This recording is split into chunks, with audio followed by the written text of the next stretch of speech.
I have said here that we have an economy that is battered. An economy and a government that you have seen this week in their budget that is literally bankrupt. Bankrupt. That is the result of Jubilee government. That is the result of Uhuru Muigai Kenyatta's reign. A reign that has left a government bankrupt. After spending 17 trillion over 9 years, there's been no rising incomes, there have been no new jobs, it is just depression.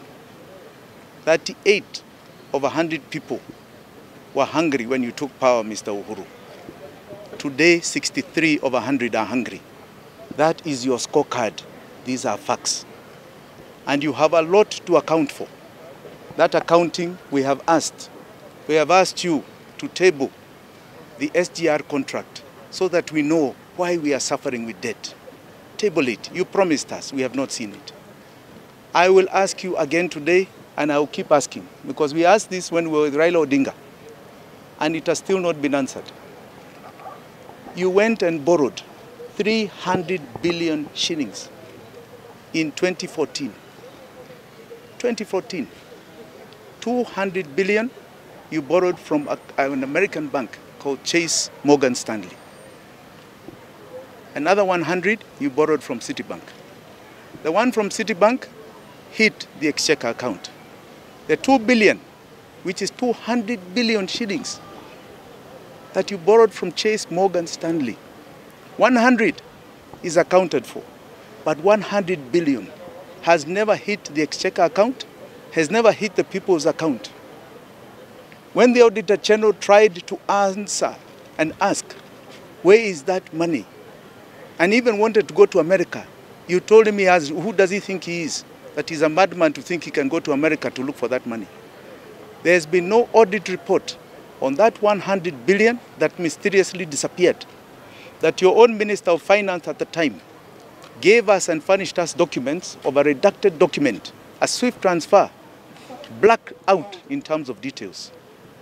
These are the debts we are paying for as Kenyans, and we have never enjoyed them. It is pain in every home over these things. Show us where that money is. Account for your time in power. For your time in power. There are people who have called us lone rangers. Even Robin Hood was a lone ranger. But he got enough people, the people, to support his cause.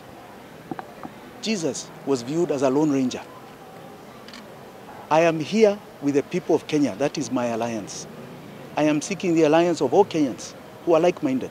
The 99% who have been disenfranchised by this economy and this government. The 76% young people. I am your insurgent. I do not need tribal alliances as you're seeing being done today.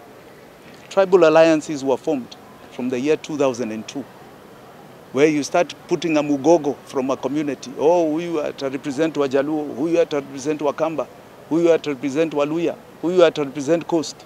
We've seen it. 2002, we've seen it 2007. That was in fact the epitome, where you had tribal Wagogo against a Kikuyu candidate in Mwai Kibaki. You have seen it in 2012. You have seen it in 2017. You are now seeing it again. Under a name of coalitions, they are signing agreements with tribal Wagogo. Where are the 190 of Kenya in these agreements? Where are the issues of the 99% of Kenyans who are nowhere? It's just tribal conglomerates of people doing transactional politics at the behest of their communities. It has nothing to do with their lives. It has nothing to do with the issues that are there at hand. Nothing. They'll pretend now because I have said this, maybe we have said about this, about that. It's rubbish.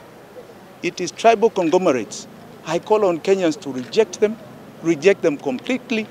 Let us form one community, one tribe of Kenyans that are 99% of this republic, disenfranchised by the 1%. We must remove them from power. That is why this is Itweka, and Itweka means they all go. Asanteni sana.